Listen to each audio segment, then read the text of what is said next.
For that much needed Friday morning ego boost. Obviously, a delight to be back to talk to you again. And um, as Richard says, every 4 weeks I have to remind myself what I said last time. And I think last time I started by saying that the government had had a bit of a rocky start, was a bit unsure, was clearly learning on the job. And then within a few days, Keir Starmer had actually t- turned his top team upside down. Sue Gray left Downing Street, and the Prime Minister installed a new Chief of Staff in Morgan McSweeney. So that operation, that's a refresh, has only barely been in place for a few weeks.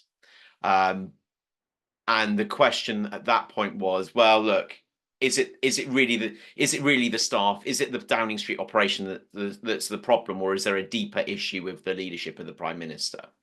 And we'd be able to take a view on that. Well, I will say, in defence of the government over the last few weeks, the message has been slightly more deft, a little bit less accident prone, and from what we hear about the workings of government, um, there are a lot of things that had been blocked or stopped that are beginning to move. So it seems as if this may be a situation where part of the issue was personnel. But as I say, it's only been a few weeks. I mean, Sue Grazer was a career civil servant, came from that background, whereas Morgan McSweeney, the new chief of staff, is very much a political operative, more tuned into what's the public saying, what's the message, and what's the presentation of the government externally.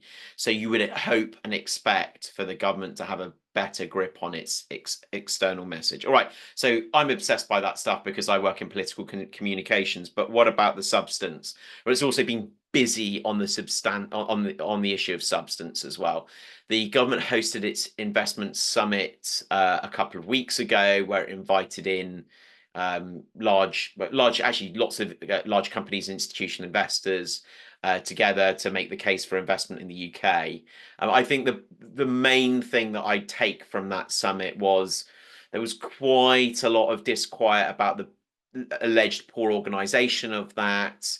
That it was going to be a damp squid, but in the end, I think the government did a pretty good job. Most people felt that it was a worthwhile summit. I think the message for this group that I take from this is something that Keir Starmer said, which is to put more pressure on the regulators to follow a pro-growth agenda. Now, at the end of the last Tory government, this was beginning to go up the agenda as a that they, for example, introduced in the Financial Services Bill a secondary duty on the Financial Conduct Authority to promote growth.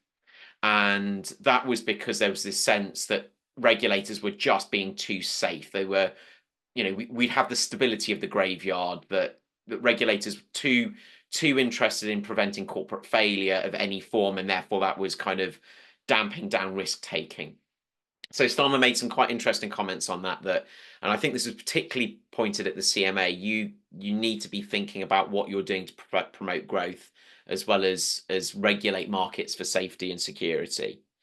The other thing that's happened, and I'll get onto the budget in a moment, is we've seen the Employment Rights Bill, which was a promise for the first 100 days. This is the Angela Rayner package of enhanced workers' rights. So within that, there's all sorts of stuff, but it's about day one employment rights.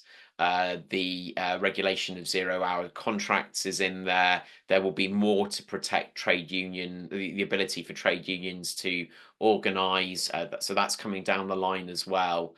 One thing that I think I was critical of and hasn't appeared is the stuff to the right, the right to switch off stuff. That can has been kicked down the road, and at the time I said I think that is a worry for people in professional services, that you start to regulate the way in which people like me can deliver our services. And I for somebody who works with people across the world, like, having a right to switch off doesn't really fit into the way my business works. So I'm personally pleased to see that go, but I don't or to be deprioritized, but I don't think it's gone completely yet. Okay, budget, and then I'll talk about the US election. We were just talking on the pre-call. Budget day is nearly upon us. We will all be put out of our misery soon enough. The speculation has been endless. What is likely is that taxes will fall on things and assets primarily. It will be CGT, it will be IHT that I think will be where the taxes fall. The government has already more or less committed to not, well, it has committed to no increases in income tax, but there's constant rumours about NICs being put on employer pensions contributions, so there will almost certainly be increased costs um, on employers. The thing that's slightly sneaky, and the last government got the benefit of this as well, is nobody's increasing income tax rates, but fiscal drag has pulled loads more money into the exchequer because the existing bands have not been raised with inflation. So more and more people are being pulled into the 40% band in particular.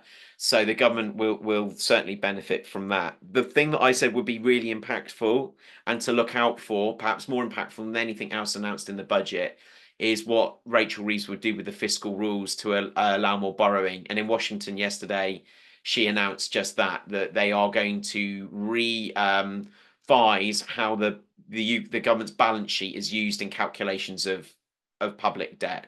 So what that will do by counting more assets on the government balance sheet will allow a more headroom for her to borrow in order to fund investment. Now, it's all very well having the rules that allow you to do it, but you also need to issue the debt to the markets, to the gilt markets, to pay for it, to fund it. And what we have seen over the last few weeks is a creeping up of UK gilt rates. So the government's debt issuance is getting more expensive, and that's broadly because the market is concerned that the government will borrow more. So there's two things going on.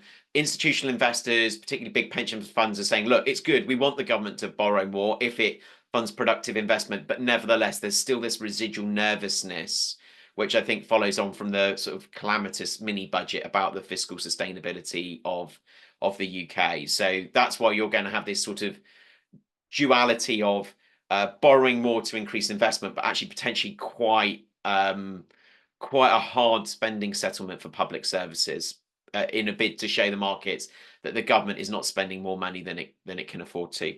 Finally, on the US election, it's a coin toss. That's the line that my colleagues in the United States are using. I think all the polling indicates it could go either way on the presidential election. The polling gaps are small, and particularly in the swing states, which will determine this, very narrow indeed. The Senate is in play. So there's a reasonable chance that the Senate could switch to the Republican Party. Control of the Senate will switch to the Republican Party.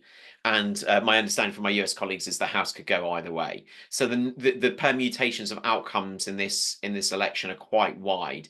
It is not inconceivable that you could have Donald Trump in the White House, a Republican Senate, and a Republican House, or you could have a Democratic president with divided government with for example, a Republican Senate and a Democratic House.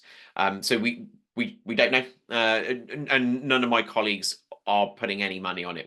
They just will not be drawn on what the outcome could be. So I will leave it at that, if that's okay, Matt and Richard.